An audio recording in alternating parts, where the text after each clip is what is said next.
Hello, I'm Mist Ranger, and welcome to a beginner's guide on how to play the fighter. Whether you're an absolute beginner or just starting Dark and Darker, this is a good guide to get started with. Whenever you start a character or a wipe has occurred, your fighter is always going to have second wind and sprint in their loadout. The very first perk I always recommend going with is Weapon Mastery. When you have no gold and you're just starting out, the ability to use any weapon that you can get your hands on comes in pretty handy.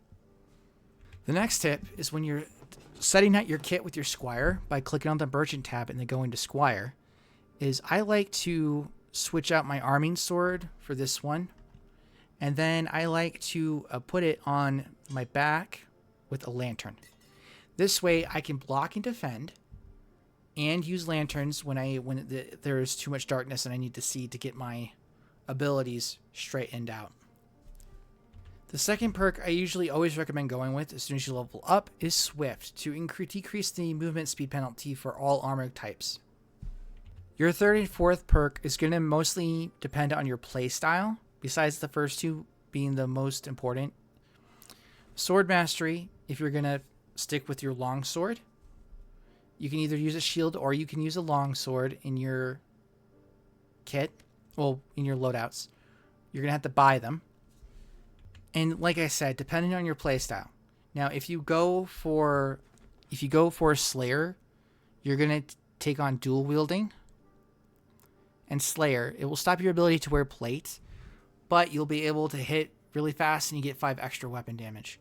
In that case, using the lantern and the sword right here, this will count as dual wielding, and that will get you your Slayer right out the door.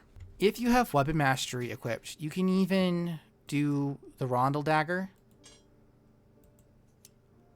and the Crystal Ball just to get it going out faster. Rondel Daggers hit really, really fast and really, really hard as a fighter if you're not using the Slayer ability, because you'll hit hard while wearing plate.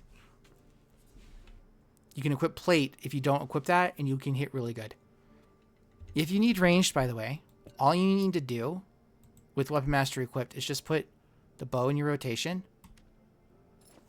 and you'll get bows and arrows every time.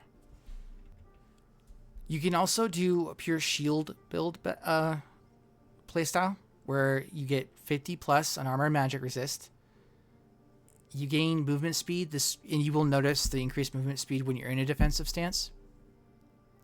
Or you can do a counter style where you have Sword Mastery for extra, and then and you have counter attack equipped. With Sword Mastery and counter attack, when using a long sword, you'll be able to deliver critical damage. I'm not sure if it would be like a crit hit, but you'll do very bad damage, decisive damage, to any target that you manage to block with your sword. Well, this concludes my basic tutorial on playing as a fighter. My beginner's tricks and tips for this. Thank you for watching. I'll have more guides laid out in the future. I might even do deep dives on to cover different class kits for different more advanced playstyles with more advanced tricks and tips. Anyway, hit that like and subscribe button, and thanks for watching.